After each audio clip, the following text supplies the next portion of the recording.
Salutations, respected viewers. I am George from Ireland. So this video is saying RIP Mohammed Morsi. So Morsi was the erstwhile president of Egypt, the only democratically elected president Egypt has ever had.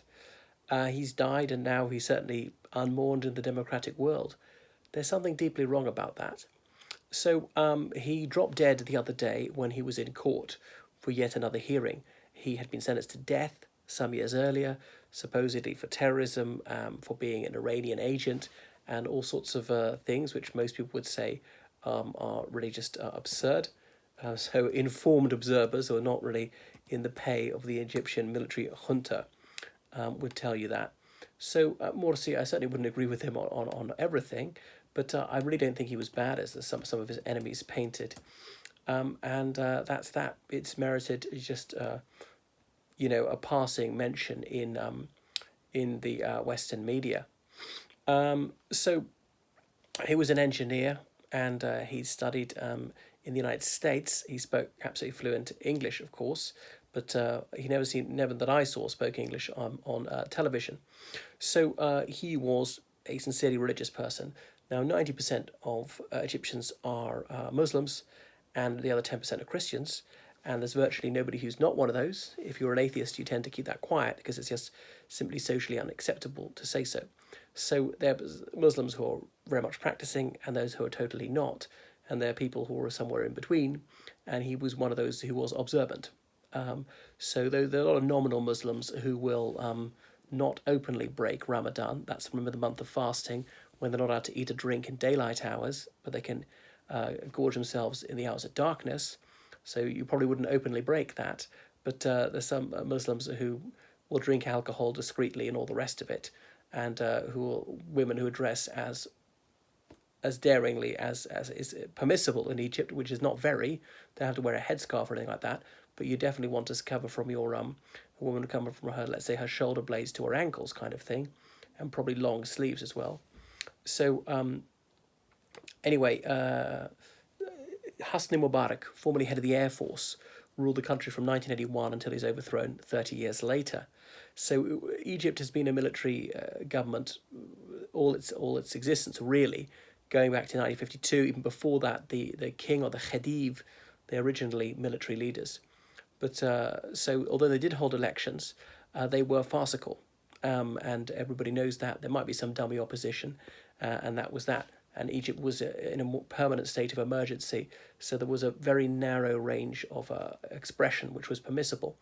Now, having said that, Egypt, even under Mubarak, was better than many Islamic countries in that there was some space in your personal life, and polygamy was rare. Well, you might think polygamy was a good thing, and they didn't have public executions. They didn't have a huge number of executions, full stop, and society more or less functioned. And Christians were permitted to worship, and that was that. And alcohol was allowed. So yeah, they would make life welcoming for Western tourists, and these middle-aged Western women who come, sex tourists. Yeah, they could do that. You couldn't be a Western man trying to have sex with an Egyptian lady of the night. There were very few of those, though. Expatriates will often tell you, Egypt older hands, that there is a gay underworld to, say, Alexandria, Cairo, Luxor, and so on, and there is gay prostitution going on. But again, people have to watch their step because obviously it's a crime. But so it wasn't as oppressive as Saudi Arabia, not by a long shot. And there was women's sport and a few things like that. But anyway, so finally Mubarak was overthrown. I wasn't going to go into all that, and they held elections, and the Muslim Brotherhood won, and Morsi was involved in that. It was partly a welfare organisation, and under the emergency law, you weren't allowed meetings of more than 3 people. The only place people could gather without police permission was the mosque, and that obviously got a little bit into politics.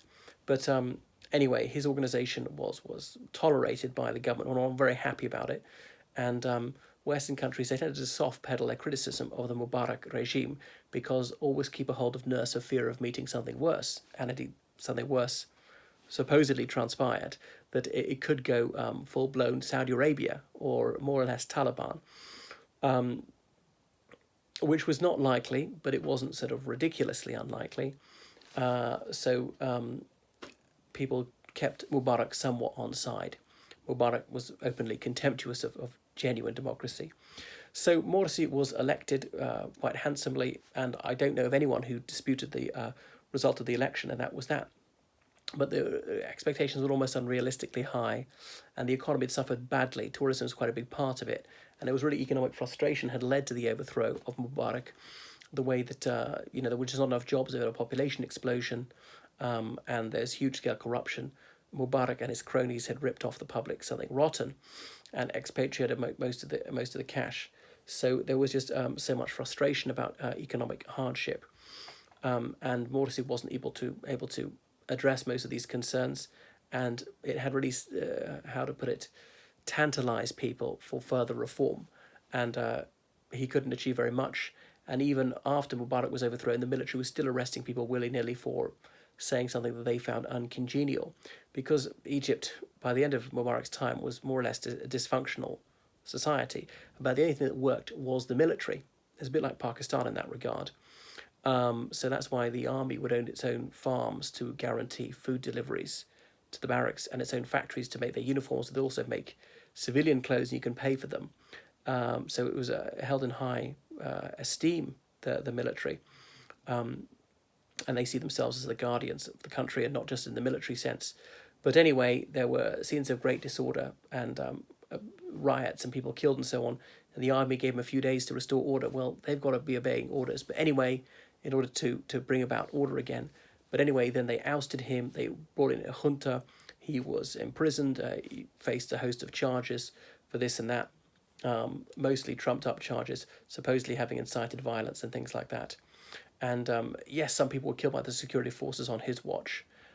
So he bears some responsibility, perhaps indirect responsibility, if they go against orders to kill people, or exceed whatever their rules of engagement to kill people. He can't be held responsible for that. But anyway, and how about all the army officers involved in killing well over 1,000 people in 2011 in a desperate bid to keep Hosni Mubarak in power? None of them faced charges. Or indeed, just shortly after Morsi was overthrown, the police, I think it was the police, not the army, shot dead 800 protesters in a single incident. It's one of the great untold massacres of the world. We don't hear very much about that. So Morsi had a fairly good relationship with his ideological soulmate, President Erdogan of Turkey, who's also an observant Muslim and thinks it's acceptable to have Islam in the public forum, but is not an Al-Qaeda or ISIS type by any means, has bombed them. And so this is how Morsi was traduced, trying to say, oh, well, he's trying to turn it into a Shariat state. Now, it's obviously not quite clear what a Shariat state is. Egypt is a Shariat state to some extent. So Mohammed Fattah al-Sisi, another general, is the president at the moment.